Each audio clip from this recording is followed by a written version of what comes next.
अच्छा, तो सीओपीडी है, ठीक है। सीओपीडी का मतलब होता है क्रॉनिक ऑब्स्ट्रक्टिव पल्मोनिक डिसऑर्डर, ठीक है। ईयरवे ऑब्स्ट्रक्शन होती है इसमें। ये सीओपीडी का हॉल मार्क है, ईयरवे ऑब्स्ट्रक्शन, ठीक है। फिर इसके बाद जो है ना, हमने फिजियोलॉजी में पढ़ा था कि ऑब्स्ट्रक्टिव पल्मोनिक डिसऑर्डर में हमारे पास एफवीसी भी डिक्रीज होती है और एफईवी1 भी डिक्रीज है, ठीक है ना। लेकिन एफईवी1 बहुत ज्यादा डिक्रीज होगा एज कंपेयर टू एफवीसी। और रिस्ट्रिक्टिव में ये है कि वहां पे एफवीसी जो है ना, वो हमारे पास बहुत ज्यादा डिक्रीज होगा एज कंपेयर टू एफईवी1। ये सारी चीज हमने फिजियोलॉजी में वहां पे की थी, यहाँ पे हम थोड़ी सी डिटेल में जाएंगे, ठीक है। तो यहाँ पे एफईवी1 और एफवीसी रेशियो जो है ना, वो डिक्रीज हो जाएगी, ठीक है। टोटल लंग कैपेसिटी जो है ना, वो इंक्रीज है हमारे पास। वो इसलिए इंक्रीज है क्योंकि हमारे पास, जैसा कि हमने पढ़ा था, टोटल लंग कैपेसिटी में हमारे पास residual volume, inspiratory reserve volume, tidal volume और एक्सपायरेटरी रिजर्व वॉल्यूम और रिजिजुअल वॉल्यूम, ये सारे हमारे पास टोटल लंग कैपेसिटी है जो हमने पापा रे, पापा भी कैसे पकड़ दी सब आप हो रहे डॉक्टर। उसामा अपना अपना ये माइक ऑफ कर ले। ईवी टोटल लंग कैपेसिटी जो है ना, वो इंक्रीज हो जाएगी इसमें हमारे पास, ठीक हो गया। फिर इसके बाद जो है ना, हमारे पास क्रॉनिक ब्रोंकाइटिस है। सीओपीडी में हमारे पास जो नेक्स्ट है वो है क्रॉनिक ब्रोंकाइटिस। इसमें हमारे पास क्लिनिकल डिफिनीशन यही है इसका, क्रॉनिक ब्रोंकाइटिस का, कि क्रॉनिक प्रोडक्टिव कफ होगी lasting at least 3 months over a minimum of 2 years. ये क्लिनिकल डिफिनीशन है क्रॉनिक ब्रोंकाइटिस का, ठीक है ना। सबसे ज्यादा अहम जो चीज है इसमें कि किस वजह से होती है, highly associated with smoking. Smoking की वजह से ये हमारे पास होती है, सही है। क्यों? क्योंकि हमारे पास जो किस वजह से ये म्यूकस यहाँ पे हमारे पास प्रोड्यूस होती है, वो किस वजह से होती है? क्योंकि हमारे पास जो म्यूसिनस ग्लैंड है, वो हमारे पास उसकी हाइपरट्रॉफी हो जाती है। जब उसकी हाइपरट्रॉफी हो जाती है तो हमारे पास वो बहुत ज्यादा म्यूकस प्रोड्यूस करवाएगा। पेशेंट आपको यही बोलेगा कि मैं टन ऑफ म्यूकस जो है ना, वो आता है मैं मुझे। और कहते हैं कि बाल्टी भर भर के जो है ना, म्यूकस जो है ना, वो रिलीज होता है। तो आपको पेशेंट ऐसे ही बताएगा। तो इसका मतलब यही है कि ये हमारे पास क्या है, क्रॉनिक ब्रोंकाइटिस है। ये भी एक ऑब्स्ट्रक्टिव पल्मोनिक डिसऑर्डर है, सही है। तो इसमें हमारे पास किस तरीके से होता है, वो मैं एनाटमी की तरफ, थोड़ा सा ब्लैक बोर्ड की तरफ चला जाता हूँ। जैसे कि हमने पहले पढ़ा कि हमारे पास जो लंग्स है, ये आप समझ ले कि ये वाला हमारे पास ल्यूमन है, ठीक है ना। और ल्यूमन, ये मैं ल्यूमन का जो ये हमारे पास है बेसमेंट मेम्ब्रेन, ठीक है ना। अब बेसमेंट मेम्ब्रेन में ये हमारे पास कॉलमनर सूडोस्ट्रिपाइड कॉलमनर एपिथेलियम है ये, ठीक है ना। ये फिर इसके बाद जो है ना, ल्यूमन के नीचे ये हमारे पास लामिना प्रोप्रिया है, ठीक है ना। लामिना प्रोप्रिया, ये हमें पता है, ठीक है। फिर इसके बाद यहाँ पे हमारे पास ना ब्लड वेसल्स होते हैं, ये हमारे पास ब्लड वेसल्स हैं, ठीक है ना। स्पेशली वीन्यूल्स जिसको बोलते हैं। यहाँ पे हमारे पास सीरियस ग्लैंड्स होते हैं, एक मिनट, यहाँ पे हमारे पास सीरियस ग्लैंड होते हैं, ठीक है ना। और इस यहाँ पे हमारे पास म्यूकस ग्लैंड्स होते हैं, ठीक है ना। और ये यहाँ पे ये हमारे पास कार्टिलेज है, ठीक हो गया, कार्टिलेज।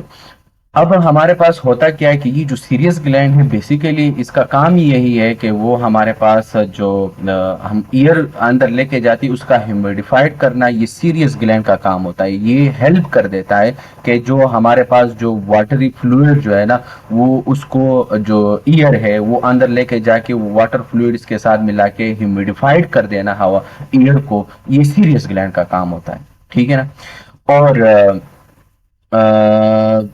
जैसा कि हमने फिजियोलॉजी में कहा था ना कि वो ऊपर से जब नेजोफेरेंक्स और नीचे चला जाता है तो तकरीबन, ये हमने कहा था कि 150 mmHg होता है। फिर इसके बाद जो अलविलाई तक पहुंच जाता है तो हमने कहा था कि 100।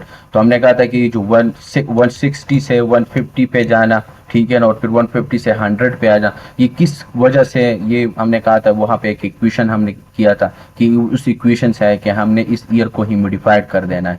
तो बेसिकली वो जो हम ह्यूमिडिफाइड कर देते हैं ना, सीरियस ग्लैंड के थ्रू हम कर देते हैं, ये वाटरी फ्लूइड प्रोड्यूस कर देते हैं और वो जाके हवा को ह्यूमिडिफाइड कर देते हैं, ठीक हो गया। फिर इसके बाद जो है ना, हम सीरियस ग्लैंड के बारे में बात की। म्यूसिनस ग्लैंड जो है ना, ये हमारे पास म्यूकस प्रोड्यूस करते हैं। ये हमारे पास म्यूकस प्रोड्यूस करते हैं। ठीक हो गया, म्यूसिनस ग्लैंड ये म्यूकस प्रोड्यूस करते हैं, और इसका काम यही होता है ना कि जो पार्टिकल्स हमारे लंग्स में चले जाते हैं ना, तो ये म्यूकस ग्लैंड का ये काम होता है कि इस म्यूकस को प्रोड्यूस करे, और वो जो पार्टिकल्स है वो जो बाहर से जो हम इनहेल कर देते हैं उसको बाहर निकाल देना, ताकि म्यूकस प्रोड्यूस हो जाए, और वो हम कफिंग के थ्रू या हम जो है ना वो म्यूकस जब सिक्रीट होता है तो ये नॉर्मली होता है। लेकिन अब एक अगर बार बार कोई बंदा या कोई स्मोकिंग करता है और वो बार बार वो पार्टिकल्स वो चीज को इनहेल कर देते हैं, तो उसमें क्या होता है हमारे पास कि ये जो म्यूसिनस ग्लैंड है ना ये बहुत ज्यादा हो जाते हैं और हाइपरट्रॉफी होती है इसमें। ठीक है ना, हाइपरट्रॉफी हो जाती है म्यूकस ग्लैंड की, और ये बहुत ज्यादा म्यूकस प्रोड्यूस करवाएगा, बहुत ज्यादा म्यूकस प्रोड्यूस करवाएगा। तो क्या होगा हमारे पास, ये आके म्यूकस सिक्रीट हो जाएंगे, म्यूकस सिक्रीट हो जाएंगे, और ये इस वजह से हुआ है क्योंकि जो बंदा है वो बहुत ज्यादा स्मोकिंग करता है। अब जब वो स्मोकिंग करता है वो ज्यादा पार्टिकल्स अंदर लेके जाते हैं, और इसी जब वो ज्यादा पार्टिकल्स अंदर लेके जाते हैं आपके लंग्स में, तो म्यूकस ग्लैंड क्या सोचता है कि बहुत ज्यादा पार्टिकल्स आ रहा है, तो मैंने अब इतना ज्यादा आ रहा है तो अब मैं क्या करूंगा, क्योंकि मैंने अपने आप को तो बड़ा करना है, ताकि मैं ज्यादा म्यूकस सिक्रीट करूंगा, ज्यादा म्यूकस सिक्रीट करूंगा, और ये ज्यादा बाहर मैं ये पार्टिकल्स निकालने की कोशिश करूंगा। तो ये इसी वजह से यहाँ पे जो म्यूकस ग्लैंड है ये बहुत ज्यादा बड़े हो जाते हैं, हाइपरट्रॉफी हो जाते हैं, और इसी वजह से म्यूकस का जो प्रोडक्शन है वो भी इंक्रीज हो जाता है। तो इसी वजह से यहाँ पे बहुत ज्यादा म्यूकस प्रोड्यूस हो जाना, इसलिए पेशेंट आपको कहेंगे कि यहाँ पे मुझे ना बाल्टी भर भर के जो है ना वो मुझे म्यूकस आता है, टर्न अप म्यूकस, आप म्यूकस, इस तरह आपको पेशेंट्स बताएंगे कि इतना ज्यादा म्यूकस जो है ना वो प्रोड्यूस हो रहा है। ठीक है ना, तो वो किसी वजह से होता है, वो इस वजह से होता है। ठीक है, तो ये हमने बात की थी। फिर इसके बाद जो है ना, और इसी चीज को हम रेड इंडेक्स कहेंगे, सही है। कौन सा इंडेक्स कहेंगे, रेड इंडेक्स कहेंगे, कि जब आपके पास ये जो ब्रोंक्यूल्स है, ये जो आपके पास जो म्यूकस ग्लैंड है, जो म्यूसिनस ग्लैंड है, जो म्यूकस प्रोड्यूस करते हैं, इसकी हाइपरट्रॉफी कर देना, ये नॉर्मली लेस देन 40 है, 40% होना चाहिए। ठीक है ना, लेस देन 40%, लेस देन 40%। और जब ये ग्रेटर देन 50% हो जाए ना, ग्रेटर देन 50%, तो फिर हम इसको कहेंगे कि ये रेड इंडेक्स है, सही है, जो कि बुक में दिया है कि हम कहेंगे कि रेड इंडेक्स अब इंक्रीज हो गया है। नॉर्मली 40% होना चाहिए और इसमें ये इंक्रीज हो जाता है, वो इसलिए क्योंकि ये म्यूसिनस ग्लैंड की हाइपरट्रॉफी हो जाती है और ये ज्यादा हो जाते हैं, सही है। तो वही चीज है, देखें कि इंक्रीज द थिकनेस ऑफ, जो ऑलरेडी हमने बात की, mucous glands relative to overall bronchial wall thickness. Overall का जो हमने ये जो पीछे वॉल पढ़ा कि इसकी जो है ना ओवरऑल की थिकनेस हो जाती है, जाहिर सी बात है। और जो रेड इंडेक्स है वो इस ग्रेटर देन 50%, जैसे कि हमने पहले बताया। अब यहाँ पे हमारे पास ना हिस्टोलॉजिकल फोटो है लंग्स का, हिस्टोलॉजी है। तो इसमें ये देखें ना, ये हमारे पास एपिथेलियम है, जैसे कि मैंने डायग्राम में अभी बताया।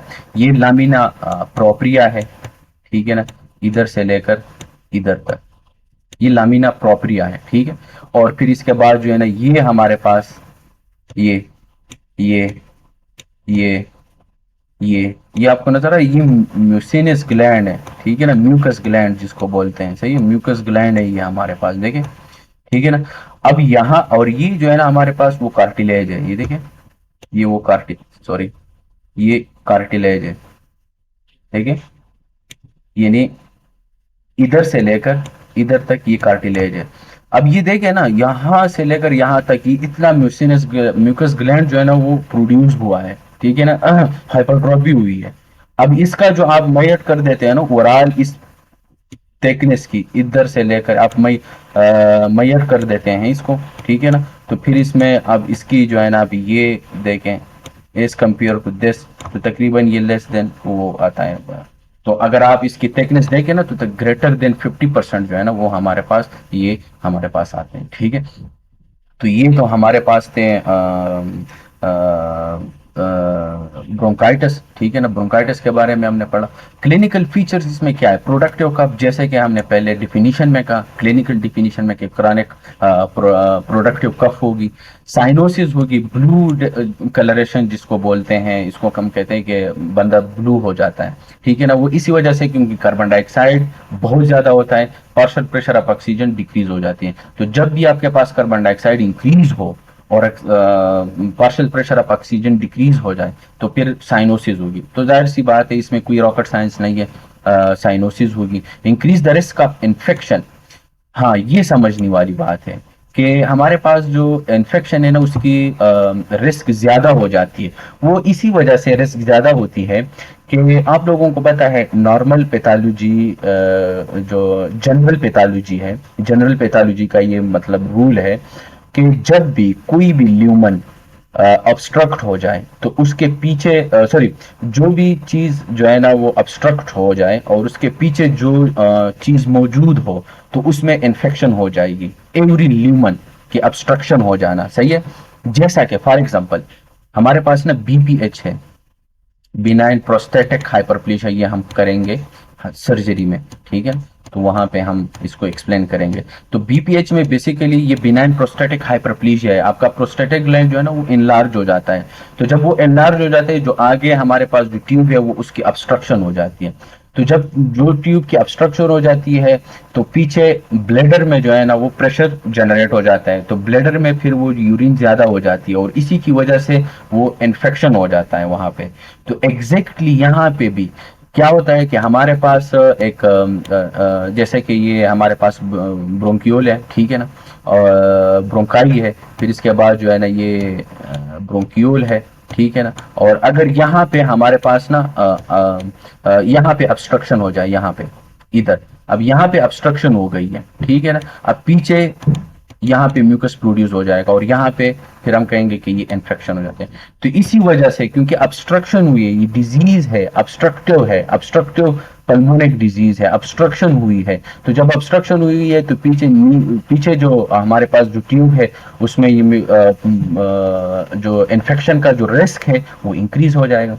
और कोर पल्मोनेल है, हमेशा की कोर पल्मोनेल, वैसे हार्ट में भी हमने इनको एक्सप्लेन किया था। कोर पल्मोनेल जब भी आपके पास कोई लंग्स में कोई मसला हो, ठीक है ना, तो जब भी कोई मसला आपके लंग्स में हो और इसी की वजह से राइट साइड हार्ट जो है ना वो फेल हो जाए, इसको हम कहते हैं कोर पल्मोनेल। जैसे कि कार्डियोलॉजी में हमने इस चीज को एक्सप्लेन किया था। यहाँ पे जाहिर सी बात है इन्फेक्शन हुआ है, रिस्क इन्फेक्शन ज्यादा हो गया है, अब यहाँ पे ऑब्स्ट्रक्शन हुई है, अब हार्ट आपका राइट साइड जो हार्ट है वो इस प्रेशर, इस ज्यादा प्रेशर आपके जो लंग्स में हुआ है, जो ऑब्स्ट्रक्शन हुई है, उस प्रेशर के खिलाफ ये अपना काम करेगा, ब्लड फेंकेगा। तो जब आगे प्रेशर ज्यादा है तो पीछे हार्ट पे जो है ना वो बोझ आएगा, तो जब बोझ आएगा तो हार्ट जो राइट साइड है वो फेल हो जाएगा और इसको हम कहेंगे कोर पल्मोनाली, सही है, या कोर पल्मोनेल। तो बहुत अहम ये एग्जाम पॉइंट ऑफ व्यू से ये बहुत अहम है, आप लोगों ने इसको जहन में रखना है। और दूसरी बात ये है ना कि वो ये भी पूछ सकते हैं कि जो क्रोनिक ब्रोंकाइटिस है इसमें जो राइट साइड हार्ट फेलियर है ये मोस्ट कॉमन है, ठीक है ना। तो ये ऑलरेडी यहाँ पे लिखी हुई है, लेकिन वो कोर पल्मोनेल भी दे सकता है और कोर पल्मोनेल के जगह पे वो आपको राइट साइड हार्ट भी दे सकता है कि राइट साइड, इसलिए मोस्ट कॉमन है ब्रोंकाइटिस में कि राइट साइड हार्ट फेल हो जाना मोस्ट कॉमन है, ठीक है। फिर इसके बाद जो है ना हमारे पास इसकी जो हम डायग्नोसिस करते हैं वो यही है कि यहाँ पे 10 पैक पर ईयर स्मोकिंग है और उसमें जो है ना ब्रोंकेक्टेसिस में वो हम ब्रोंकेक्टेसिस और एम्फाइसीमा आगे करेंगे ना तो उसमें हम उसको एक्सप्लेन करेंगे, ठीक है। तो ये तो हमारे पास थे ब्रोंकाइटिस, ठीक है। नेक्स्ट जो है ना वो है हमारे पास एम्पाइसीमा। एम्पाइसीमिया में जैसा कि हमने पढ़ा था कि हमारे पास जो रिस्पायरेटरी एसिनस है, टर्मिनल ब्रोंक्यूल्स है हमने पढ़ा था ना कि ये primary bronchi, secondary bronchi, physiology में हमने पढ़ा है ना, सेकेंडरी ब्रोंकाई, फिर इसके बाद हमने कहा था कि जो है ना वो टर्शरी ब्रोंकाई और फिर टर्शरी ब्रोंकाई अगेन जो है ना वो डिवाइड होता है, रीडिवाइड होता है, रीडिवाइड होता है, रीडिवाइड होता है और यहाँ तक कि इट बिकेम 1 मिलीमीटर, ऐसा हमने पढ़ा था ना। फिर इसको हम टर्मिनल ब्रोंक्यूल कहते थे। फिर इस टर्मिनल ब्रोंकियल में हमारे पास वो रिस्पायरेटरी एसएनएस था, ठीक है ना, और हमने कहा था कि ये रिस्पायरेटरी का जो फंक्शनल यूनिट है वो ये है रिस्पायरेटरी एसएनएस, जिसमें हमारे पास क्या होता है कि गैसेस एक्सचेंज जो है ना वो यहाँ पे होते हैं, ठीक है ना। ये जो जगह है इसको हमने कहा था कि कंडक्टिंग जोन है, ठीक है ना, तो यहाँ पे गैसेस का एक्सचेंज नहीं होते हैं, तो ये बिल्कुल यहाँ पे लास्ट में इस जगह पे। अब यहाँ पे हमने कहा था कि ये बिहाइंड द टर्मिनल ब्रोंक्यूल अगर ये जगह डायलेट हो जाए, परमानेंट डायलिटेशन हो जाए, तो उसको हमने कहा था कि ये एम्फाइसीमा है। और बिफोर द टर्मिनल ब्रोंक्यूल यहाँ का इस जगह का जो है ना वो डायलिटेशन हो जाए, तो हम कहते हैं कि ये जो है ना हमारे पास ब्रोंकिक्टेसिस है, ठीक है ना। तो जब ये परमानेंट डायलिटेशन होती है तो वही है ना, डायलिटेशन हो गया है, वो किस लिए क्यों हुआ है, क्योंकि वहाँ पे जो कंप्लायंस है वो डिक्रीज हो गई है, वो जो कंप्लायंस इलास्टिसिटी वो डिक्रीज हुई है। ऑलरेडी सारी चीज़ें हमने फिजियोलॉजी में की है, नॉर्मल फिजियोलॉजी है। तो वहाँ पे जो अल्विलर का जो ईयर सेक है वो खराब हो जाती है, डिस्ट्रक्शन हो जाती है, तो वही चीज़ है डिस्ट्रक्शन ऑफ अल्विलर ईयर सेक, ठीक है ना। तो ये खराब हो जाती है, क्यों, क्योंकि वहां पे जो इलास्टिसिटी वो जो रिक्वायर्ड थी वो खराब हो गई है, लॉस हो गई है, ठीक है ना। और इसी की वजह से हमारे पास जो स्मॉल ईयरवे है उसकी ऑब्स्ट्रक्शन हो जाती है, और वहां पे सॉरी इसी की वजह से जो हमारे पास जो ईयर है वहां पे ट्रैप हो जाती है, ठीक है ना। तो ये चीज हमने फिजियोलॉजी में सारी चीजें हमने तकरीबन एक्सप्लेन की हैं। अब बेसिकली एम्फाइसीमा में ये क्यों किस वजह से हुआ होता है हमारे पास, वो हमारे पास मोस्ट कॉमन जो चीज़ है यहाँ पे हमने दिए हैं, स्मोकिंग है। और स्मोकिंग के अलावा हमारे पास ना imbalance of protease and anti protease हमारे पास है। अब ये दो एंजाइम है हमारे पास, मैं ब्लैक बोर्ड की तरफ चला जाता हूँ, इसको यहाँ से एक्सप्लेन करते हैं।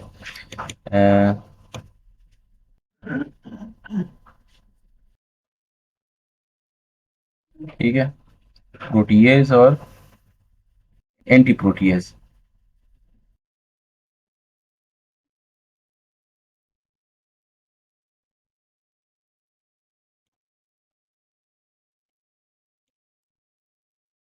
अच्छा, हमारे पास ना इम्बैलेंस हो जाती है प्रोटीएज और एंटी प्रोटीएज की, ठीक है। जब इसकी इम्बैलेंस हो जाती है तो हमारे पास जो बेसिकली जब भी इन्फ्लेमेशन होती है ना, इन्फेक्शन होती है हमारे पास लंग्स में, तो ये प्रोटीएज ही करवाती है। तो इस प्रोटीएज को बंद करने के लिए लंग्स में एक और चीज आती है, उसका नाम है एंटी प्रोटीएज। ये आके इस प्रोटीएज को बंद कर देता है ताकि आप लंग्स में इन्फ्लेमेशन ये सारी चीजें ना करवाएं, ठीक है ना। ऑलवेज ये इक्वल रहते हैं, प्रोटीएज और एंटी प्रोटीएज दोनों जो है ना ये दोनों इक्वल होते हैं, सही है। लेकिन इम्बैलेंस अगर आ जाए, अगर ये एंटी प्रोटीएज और प्रोटीएज में इम्बैलेंस आ जाए, तो फिर हम कहेंगे कि अब इन्फेक्शन होगी और इन्फ्लेमेशन होगी और लंग्स जो है ना वो अल्विलाई जो है ना वो खराब हो जाएगी, ठीक है।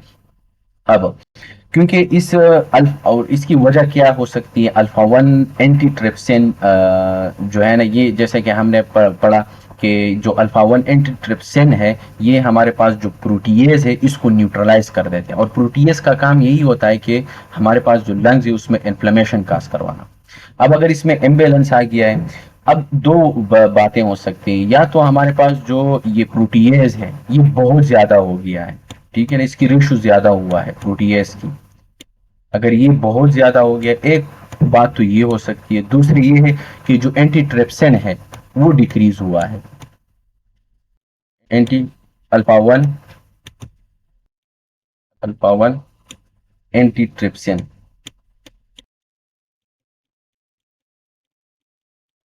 सही है, ये दो बातें हो सकती है, या तो प्रोटीएज बहुत ज्यादा हो गया है तो इसी वजह से इन्फ्लेमेशन होगी, या anti trips alpha one anti trypsin जो है ना वो डिक्रीज हुआ है, ठीक है ना। जब ये डिक्रीज हो जाता है तो जाहिर सी बात है प्रोटीएज इंक्रीज हो जाएगा, क्योंकि ये आके इसको बंद कर देता है ताकि आगे आप इन्फ्लेमेशन काज ना करें। तो यही दो बातें हो सकती है, या तो ये इंक्रीज हुआ है या ये डिक्रीज हुआ है। अब हमारे पास इसमें जो स्मोकिंग है, जाहिर सी बात है, ऑलरेडी में हमने बताया कि स्मोकिंग मोस्ट कॉमन है इसमें, एम्फाइसीमा का मोस्ट कॉमन काज है, ठीक है ना। तो इसमें हमारे पास बेसिकली जो स्मोकिंग है वो पार्टिकल्स जो हम इनहेल कर देते हैं, जो सिगरेट जो पीते हैं उसमें जो पार्टिकल्स हम अंदर लेके जाते हैं, तो उसमें क्या होता है हमारे पास जाके इन्फ्लेमेशन ही काज करवा देते हैं ना। तो एक वजह यही है कि वो इस पार्टिकल की वजह से हमारे पास इन्फ्लेमेशन हो जाती है, ठीक है ना। और ये जाके हमारे पास जो प्रोटीएज है उसको एक किस्म को उंगली देता है और उसको जगा देता है, और जाके वो प्रोटीएज आके प्रोटीएज इंक्रीज हो जाता है और फिर आके वो उस इन्फ्लेमेशन खास करवा देते हैं लंग्स में, ठीक हो गया। एक बात तो ये है, और स्पेशली ये अपर लोब में, सही है। तो ये बहुत अहम बात है। अगर स्मोकिंग की बात हो जाए तो उसमें भी हमारे पास वो जो स्मोकिंग पार्टिकल्स है वो लंग्स में जाली जाती हैं, प्रोटीएज को जगा देता है, प्रोटीएज आके इन्फ्लेमेशन काज करवा देती है। लेकिन मोस्टली ये अपर लोब में, लंग का जो अपर लोब है ना उसमें, ठीक है। और भी हो सकती है काजेज, जैसे कि स्मोकिंग के अलावा हमारे पास जो जेनेटिक मसला भी है, जैसा कि फॉर एग्जांपल ये anti trypsin, alpha 1 anti trypsin की डिफिशियंसी आ जाए, ठीक है ना। तो ये भी एक काज है हमारे पास, लेकिन ये बहुत रेयर काज है, सही है, ये रेयर काज है, ठीक है ना। अब आपके पास ये एंटी ट्रिप्सिन जो है ना वो होती नहीं है, डिफिशियंसी आ जाती है, ठीक है ना। तो जब ये नहीं है तो जाहिर सी बात है इसको बंद करने वाला बंदा नहीं है, वो अल्फा 1 एंटी ट्रिप्सिन नहीं है, तो प्रोटीएज इंक्रीज हो जाएगा और इन्फ्लेमेशन काज, लंग्स में इन्फ्लेमेशन जो है ना वो काज करवाएगा, ठीक है। तो इसमें जो है ना रिजल्ट में हमारे पास जो है ना वो पेन एसिनर जिसको बोलते हैं, जैसे कि हमने पढ़ा था ना कि ये एसएनएस है, जैसे कि टर्मिनल ब्रोंक्यूल है, फिर इसके बाद जो है ना ये अलविलाई है, ठीक है ना, सॉरी इसी तरह, ठीक है ना। जो टर्मिनल ब्रोंक्यूल अलविलाई, तो इसको हमने एसएनएस बोला था ना, रिस्पायरेटरी एसएनएस फिजियोलॉजी में। तो हमने कहा था कि इसमें जो है ना पेन एसिनर और सेंटर एसएनएस हो जाता है। सेंटर एसएनएस यहाँ पे अगर ये खराब हो जाए, यहाँ पे ऑब्स्ट्रक्शन हो जाए है, ये जगह, इसको हम कहते हैं सेंटर एसएनएस, सही है। और अगर ये एंटायर वॉल यहाँ से लेकर यहाँ तक ये सारा अलविला, ये जो रिस्पायरेटरी यूनिट है, जो फंक्शनल यूनिट है जिसमें गैसेस का एक्सचेंज होते हैं, यहाँ पे ये हमारे पास जो है ना वो खराब हो जाए, इसको हम कहते हैं पेन एसेनर, सही है। तो जो रिजल्ट में बनेगा, क्योंकि जाहिर सी बात है हमारे पास अल्फा 1 एंटी ट्रिप्सिन है नहीं, तो प्रोटीएज इंक्रीज हो जाएगा, वो जाके हमारे पास पहले तो सेंटर एसएनएस करवाएगा और उस वक्त के साथ साथ पूरा जो है ना वो पेन एसएनएस जो है ना वो हमारे पास एम्फाइसीमा जो है ना वो काज करवाएगा। लेकिन ये मोस्टली लोअर लोब में, सही है, लोअर लोब, वो अपर लोब में था, ये लोअर लोब में। जाहिर सी बात है क्योंकि ये हमारे पास जो रिस्पायरेटरी एसिनस है ना उसके साथ ये हमारे पास काम करवा देता है, ठीक है ना। बायोप्सी पे अगर हम देखें ना, इस स्लाइड में हमने एक वो डाली है, तो वहाँ पे हम बायोप्सी पे देखेंगे ना, तो वहाँ पे हमें एक चीज मिलेंगे जिसको हम कहते हैं पिंक कलर का होता है, ठीक है ना, ग्लोबुलर हेपेटोसाइट जिसको बोलते हैं, ठीक है ना, पिंक कलर ग्लोबुल्स हैं।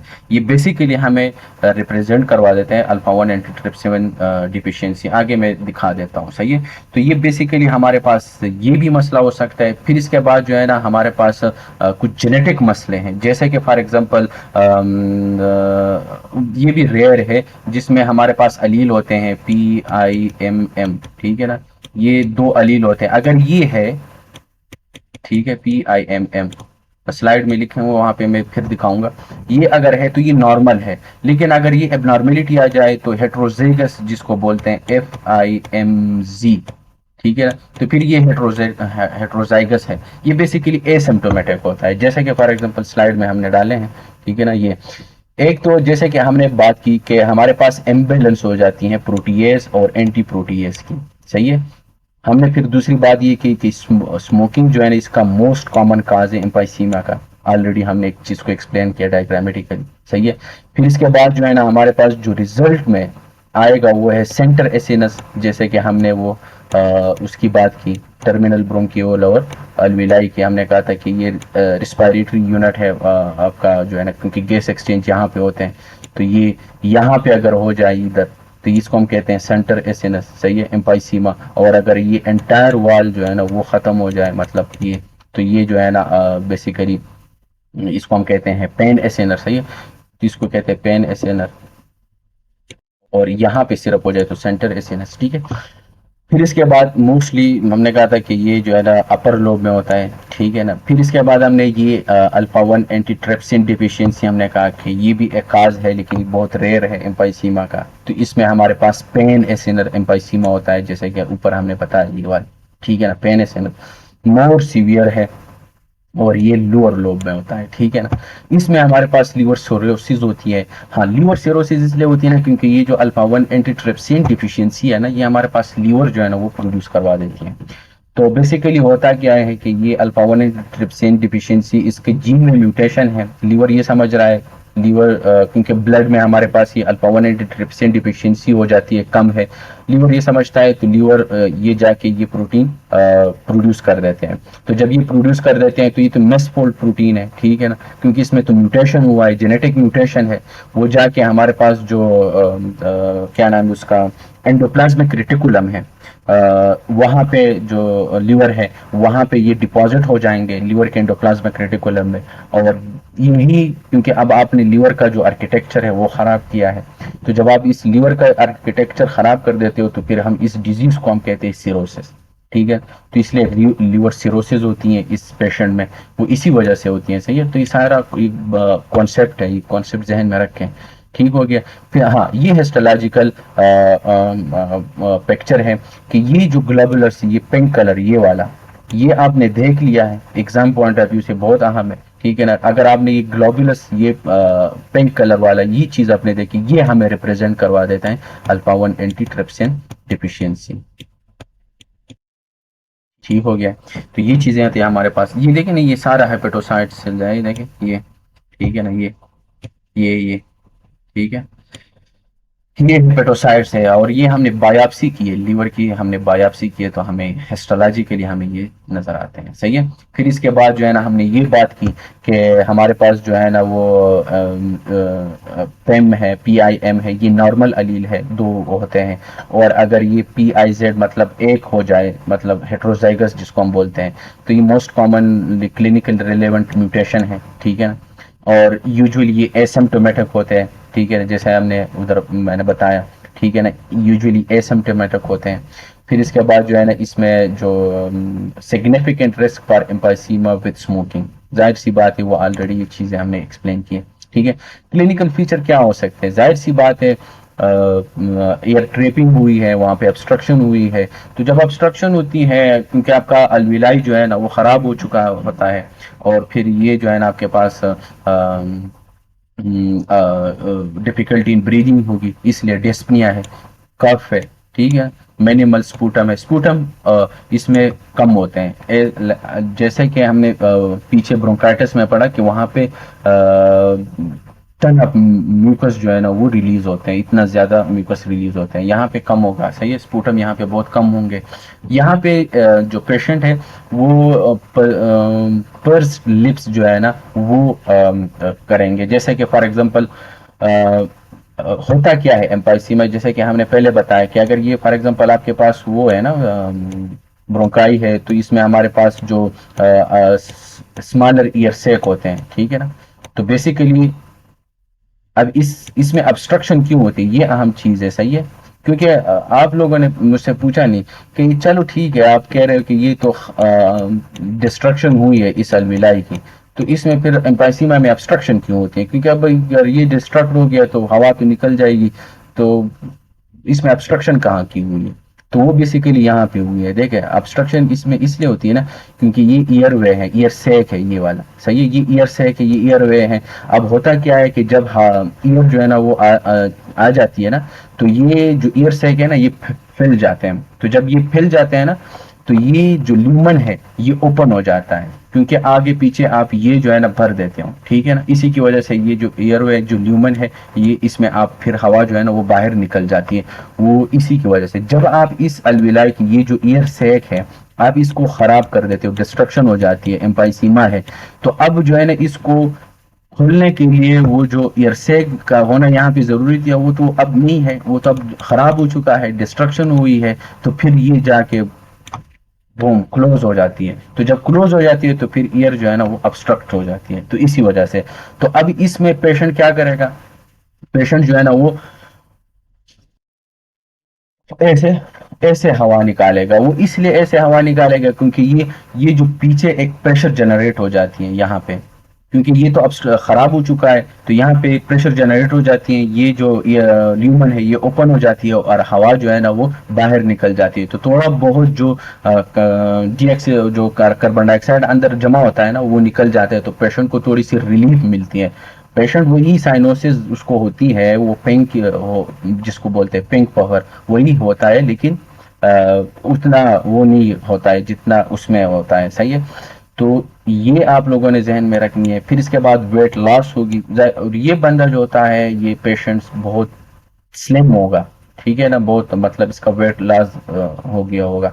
और जब आप एक्सरे पे देखेंगे ना तो इसका जो डायमीटर है ना, चेस्ट का जो इंटीरियर और पोस्टीरियर डायमीटर है ये ज्यादा हो जाते हैं, बैरल शेप बन जाते हैं, जैसे कि फॉर एग्जांपल यहाँ पे ये देखें, इतना जो इंटीरियर पोस्टीरियर डायमीटर है ना, ये एक्सरे पे आप लोगों को ऐसे ही नजर आएंगे। इंटीरियर पोस्टीरियर डायमीटर जो है ना वो इंक्रीज हो जाता है, और इसी को हम कहते हैं बैरल शेप। सही है। और जाहिर सी बात है जो कॉम्प्लिकेशन आएंगे, हाइपोक्सीमिया, जाहिर सी बात है क्योंकि कार्बन डाइऑक्साइड बाहर निकलता ही नहीं है, ऑक्सीजन अंदर जाता ही नहीं है, ऑब्स्ट्रक्शन हुई है, तो ब्लड में अब ऑक्सीजन का लेवल कम हो जाएगा, तो इसलिए हाइपोक्सीमिया होगा। और इसी के साथ साथ जो लेट कॉम्प्लिकेशन है वो कोर पल्मोनल है, जो कि heart right side heart failure भी हो जाएगा हमारे पास। तो ये है हमारे पास एम्फाइसीमा। ठीक है। नेक्स्ट जो है वो है हमारे पास आजमा। ये भी क्रोनिक ऑब्स्ट्रक्टिव पल्मोनिक डिसऑर्डर है, ठीक है ना, लेकिन ये रिवर्सिबल है। ठीक है ना, असल बात ये है कि ये क्या है, रिवर्सिबल है। इसमें क्या होती है कि ब्रोंकस जो है ना उसकी कंट्रैक्शन हो जाती है। जब उसकी कंट्रैक्शन होती है तो ईयर जो है ना, जाहिर सी बात है वो उधर पीछे रह जाएगा और आगे बाहर निकलेगा नहीं। ठीक है ना, तो इसलिए ब्रोंको कंस्ट्रक्शन होगी। सही है। इसमें मोस्टली जो है ना आजमा में क्या होता है कि ये एलर्जिक स्टिमुलाई की वजह से होती है। ठीक है ना, जो आप एलर्जी की वजह से होती है, और मोस्टली जो टाइप 1 हाइपर सेंसिटिविटी है इसमें। सही है। इसमें जो पैथोजन है वो यही है ना कि टी हेल्पर टू सेल्स होते हैं, पिनोटाइप्स होते हैं, जो कि CD4 टी हेल्पर सेल जो है ना वो हमारे पास प्रोड्यूस कर रहे हैं। ये हम जनरल पैथोलॉजी में करेंगे, ये वहाँ पे आ रहे हैं, इम्यूनोलॉजी में भी हम इसको करेंगे। सही है। तो ये हम इम्यूनोलॉजी में पढ़ेंगे। और बेसिकली ये जो टी हेल्पर 2 सेल्स है ना, ये जाके हमारे पास सिक्रीट कर देते हैं इंटरल्यूकिन 4 को, 5 को और 10 को, इसको सिक्रीट कर देते हैं। ठीक है ना। तो जब आके ये हमारे पास ये इंटरल्यूकिन 4 5 और ये इंक्रीज करे सिक्रीट करेगा 5 और 4। अब 5 का क्या मतलब होता है, इंटरल्यूकिन 5 ये वैसे इम्यूनोलॉजी में हम करेंगे। इंटरल्यूकिन 5 का काम यही होता है कि ये इज़िनोफिल को बुला लेते हैं, इज़िनोफिल को बुला लेते हैं तो काम खराब हो जाएगा, क्योंकि ये इज़िनोफिल एलर्जिक रिएक्शन है और ब्रोंक्यूल की जो है ना वो कंस्ट्रक्शन हो जाएगी। सही है। जो 4 है ये हमारे पास आईजीई को कर देता है, और आईजीई एलर्जिक रिएक्शन में ज्यादा होता है, और इसी की वजह से जो है ना ब्रोंको कंस्ट्रक्शन होती है। फिर इंटरल्यूकिन 10 है, इंटरल्यूकिन 10 की वजह से जो है ना ये हमारे पास टी हेल्पर 1 से जो है ना उसको इनहिबिट कर देते हैं, और टी हेल्पर 1 का ये काम होता है कि वो आके इस टी हेल्पर 2 को इनहिबिट करे। अब इंटरल्यूकिन 10 जो है ना वो जाकर टी हेल्पर 1 को पकड़ लेता है, और बंद करने वाला बंदा नहीं आएगा, टी हेल्पर 2 इंक्रीज हो जाएगा। तो इन शॉर्ट में इन सब केस में ये सारी चीजें इंक्रीज हो जाएगी और ब्रोंको कंस्ट्रक्शन होगी। सही है। तो ये हमारे पास बेसिकली ये जो आजमा है ना, ये हमारे पास इसमें एक्सट्रेंसिक भी है और इंट्रेंसिक भी है। आजमा में एक्सट्रेंसिक में ये है कि आप बाहर से, जैसे कि पोलन हो गया, जैसे कि कॉकरोच की वजह से भी आजमा होती है, जैसे कि कुशन्स वगैरह जिसमें डस्ट वगैरह हो उससे भी आजमा है होती है। ठीक है। इंट्रेंसिक में हमारे पास जो जो लोग लॉन्ग टर्म एस्पायरिन यूज कर देते हैं, इट कैन बी एक्सट्रेंसिक। सही है, ये लिख लिया आप लोग, इट कैन बी एक्सट्रेंसिक और इट कैन बी इंट्रेंसिक। सही है। तो एक्सट्रेंसिक में ये है कि आपके पास जो जो डस्ट है, जो पोलन है, जो कुशन्स वगैरह में जो डस्ट होते हैं जो उसमें होते हैं, कॉकरोच वगैरह हो गया, ये सारी चीज़ें हमारे पास एक्सट्रेंसिक में आते हैं। सही है। और इंट्रिंसिक में ये है कि आप जो लोग लॉन्ग टर्म एस्पायरिन यूज कर देते हैं, एस्पायरिन, एस्पायरिन इसको कहते हैं एस्पायरिन इंड्यूस आजमा भी बोलते हैं इसको, सही है, एस्पायरिन इंड्यूस आजमा, सही है। तो ये हमारे पास है, ठीक है। फिर इसके बाद जो है ना हमारे पास ये, और ये जो इंट्रिंसिक है ये तकरीबन 5% होता है हमारे पास, बहुत रेयर है, सही है, 5%। लेकिन जो एक्सट्रिंसिक है ये 95% होता है, सही है। एक्सट्रिंसिक आजमा और इंट्रिंसिक आजमा वही बातें हैं। इसमें जो है ना एलर्जिन जो है ना पैथोजेंस ये इंक्रीज हो जाएंगे, T helper 2 CD4 T cell जो है ना वो आके इसको प्रोड्यूस करवाएगा, ये जाके हमारे पास 4 5 10 को इंक्रीज करवाएगा। ओवरऑल में हमारे पास ये सारी चीज़ इंक्रीज हो जाएगी और ब्रोकोन कंस्ट्रक्शन हो जाएगी। लेकिन ये इनिशियल है, सही है, इनिशियल में हमारे पास ये चीज़ें इंक्रीज हो जाएंगे, इसका प्रोडक्शन हो जाना, टी हेल्पर 2 सेल्स, इनका प्रोडक्शन, इनका प्रोडक्शन, इनका प्रोडक्शन, इन सब का ये इनिशियल फेज में होता है, सही है, स्टार्टिंग में, इनिशियल फेज जिसको बोलते हैं। फिर जब लेट स्टेज होगी तो लेट स्टेज में हमारे पास क्या है, वो आगे आ रहा है, वो मैं बता देता हूँ, सही है। तो ये वही बात है ना, IgE mediated activation mast cell, हाँ ये जो आईजीई है ना, जैसे कि आईजीई प्रोड्यूस करवाएगा, ये जाके हमारे पास मास्ट सेल को एक्टिवेट कर देते हैं। जनरल पैथोलॉजी में हम करेंगे मास्ट सेल किस तरह एक्टिवेट होता है। फॉर एग्जाम्पल ये मास्ट सेल है ना, तो फिर ये आके खुद आके इस आईजीई यहाँ पे आके बाइंड हो जाता है और इसको जो है ना मास्ट सेल को एक्टिवेट कर देते हैं। और मास्ट सेल जब एक्टिवेट हो जाते हैं तो मास्ट सेल का काम यही है कि आपके ब्रोंकस जो है ना, आपका जो ब्रोंक्यूल है उनको कंस्ट्रक्ट कर देते हैं, तो वो कंस्ट्रक्ट हो जाता है। तो मास्ट सेल का एक्टिवेट हो जाना, आईजी का काम ये भी होता है कि ये जाके हमारे पास मास्ट सेल को एक्टिवेट कर देते हैं, और ये भी इनिशियल फेज में ये सारी चीजें होते हैं। इन्फ्लेमेशन होगी, सही है। फिर इसके बाद जो है ना लेट फेज में हमारे पास क्या है, लेट फेज में हमारे पास जो है ना वो हिस्टामिन रिलीज हो गया है। फिर इसके बाद हमारे पास जाके CD4 है, C4 है, D4 है, E4 है, ये लिकोट्राइंस है हमारे पास सारे, C4 D4 E4। ये हम जनरल पैथोलॉजी में ये भी हम करेंगे, वहां पे आ रहे इम्यूनोलॉजी के टॉपिक है ये, सही है। तो ये जाके हमारे पास ब्रोकोन कंस्ट्रक्शन करवाएगी। तो मास्ट सेल का एक्टिवेट हो जाना, फिर जाके ये जो लिकोट्राइंस है ये जाके अब C4 का, D4 का, E4 का, इन सब का यही काम है कि हमारे पास जो ब्रोंक्यूल्स है उसको कंस्ट्रक्ट करें। मास्ट सेल का एक्टिवेट हो जाना, जाके ब्रोंक्यूल का कंस्ट्रक्ट कर देना, लिकोट्राइंस आके C4 D4 E4, और इसके हाँ ये जाके हमारे पास जो है ना ये ब्रोंक्यूल की कंस्ट्रक्शन करवाएगी। फिर इसके बाद इन्फ्लेमेशन होगी, इन्फ्लेमेशन और इडीमा बनेगा, और ये हमारे पास ये सारे चीजें हमारे पास लेट फेज में आती है, सही है। अब जाहिर सी बात है जब आपकी ऑब्स्ट्रक्शन होती है, डिस्पनिया होगा, डिफिकल्टी इन ब्रीदिंग होगी, वीज होगा। हाँ ये वीज जो है ना आप जब स्ट्रेट रख देते हो ना तो आपको एक साउंड प्रोड्यूस जो है ना वो सुनाई देगा। तो इसका मतलब है कि जो लार्ज ईयरवे है, जैसे कि हमने फिजियोलॉजी में ये बात हमने की, हमने कहा था कि ये वीज जो है ना ये एक वीज था और एक स्ट्राइडर था। तो यहाँ पे जो साउंड सुनाई देंगे हमारे पास, तो ये भी एक एबनॉर्मल साउंड है, ठीक है ना। तो आपको एबनॉर्मल साउंड जो है ना वो सुनाई देगा। प्रोडक्टिव कफ होगा, Curschmann spirals admixed with Charcot Leyden crystals होंगे। ये फॉर एग्जांपल ये अब देखिए ये क्रिस्टल, इसको हम कहते हैं क्या, चारकोट लेडन क्रिस्टल, सही है। डायमंड कलर के होते हैं, तकरीबन डायमंड शेप प्रोटीन है ये प्रोटीन है हमारे पास है, ये डायमंड प्रोटीन। ये जाके हमारे पास एजिनोफिल की वजह से ये डिराइव हो जाते हैं, और ये जो ब्रोंकियल ग्लैंड्स है वो प्रोड्यूस कर देते हैं। तो अब जब आप इसको हिस्टोलॉजिकली आप इसको देखते हो आजमा वाले पेशेंट में, तो ये जो क्रिस्टल ये वाले जो है ना आपको नजर आएंगे, ठीक है ना। इसको हम कहते हैं क्या, चारकोट लेडन क्रिस्टल, सही है, या क्रश में स्पाइरल। अच्छा इसके अलावा जो है ना सीवियर केस में जाहिर सी बात है जो पेशेंट्स है वो अस्थमेटिक हो जाता है, और इसी की वजह से जो है ना पेशेंट्स को डेथ भी हो जाती है, ठीक है। तो ये तो हमारे पास, हाँ हमने कहा था एलर्जी की वजह से तो आजमा हो सकती है, लेकिन नॉन एलर्जी की वजह से भी हमारे पास आजमा होती है। जैसा कि फॉर एग्जांपल एक्सरसाइज है, ठीक है ना, एक्सरसाइज की वजह से, वायरल इन्फेक्शन है, ठीक है ना, एस्पायरिन जिसे हमने कहा था कि एस्पायरिन इंड्यूस्ड आजमा है, जैसे कि एंट्रेंसिक में आते हैं दांत के एक्सट्रेंसिक में, ठीक है ना, तो एस्पायरिन की वजह से हमारे पास, और इसी तरीके से ऑक्यूपेशनल एक्सपोजर जिसमें डस्ट और ये जिस जगह पे पेशेंट बंदा काम करता रहता है तो इसी तरीके से वहाँ पे रिलेटेड जो डस्ट आते हैं, जो पोलन होते हैं, एक्सेट्रा, ये ऑक्यूपेशनल एक्सपोजर है, सही है।